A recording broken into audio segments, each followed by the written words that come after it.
වැඩි වෙලාවක් ලිංගික ක්‍රියාවලියේ යෙදීම සඳහා භාවිතා කරන ස්ප්‍රේ වර්ග, ලෝෂන් වර්ග සුදුසුද නැද්ද? මේක බොහොමයක් පිරිමි අයට තියෙන ගැටලුවක්.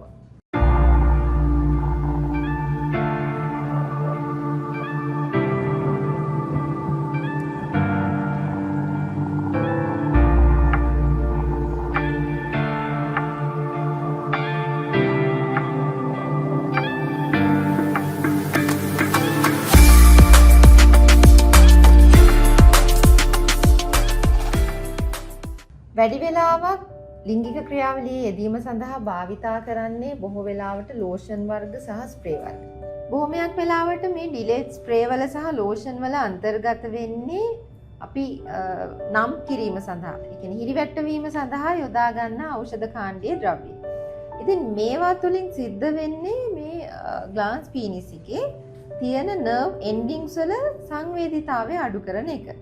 කෙනෙක් කාලාන්තරයක් තිස්සේ මේවා භාවිතා කරනකොට මේ සංවේදනය ඉතාමත් අඩු වෙලා යන්නට පුළුවන්. සමහරව හිතනවා මේක ක්ෂණික මෝචනය සඳහා ප්‍රතිකාරයක් කියලා. ඇත්තටම නැහැ. ක්ෂණික මෝචනය සඳහා මේ ප්‍රතිකාරයක් නොවේ. මේ తాවකාලික විසඳුමක් පමණයි.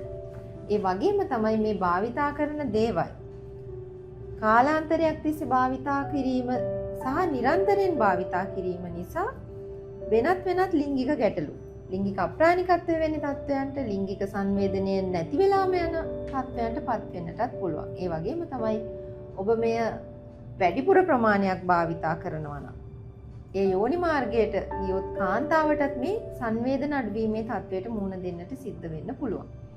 ඉතින් මේ දේවල් වලින්, මේ ලෝෂන් සහ ස්ප්‍රේ වලින් ඉරෙක්ටයිල් ඩිස්ෆන්ක්ෂන්, එහෙම නැත්නම් ලිංගික අප්‍රාණිකත්වය කියන තත්ත්වයට විසඳුමක් ලැබෙන්නේ නැහැ. යම් කෙනෙක් ක්ෂණික මෝචන තත්ත්වයෙන් පීඩා විඳිනවා නම් ඒ සඳහා කේගල් එක්සර්සයිස් වැනි pelvic floor muscles exercises භාවිතා කිරීම, ඒ වගේම යම් behavioral techniques, squeeze technique එක වගේ දේවල් සහ වෙනත් ඖෂධ ප්‍රතිකාර මගින් එම තත්ත්වය සුව කරගන්නට පුළුවන්. ඒ වගේම තමයි සයිකොලොජිකලි යම් හේතු කාරණා නිසා, මානසික වෙන හේතු කාරණා නිසා මේ රෝග තත්ත්වයන් නැති වෙලා තියෙනවා නම් අන්න ඒ අවස්ථාවේදී මෙවැනි ස්ප්‍රේ වර්ග භාවිතා කිරීමෙන් ඔබට සුවයක් නැති වෙන්නට පුළුවන්.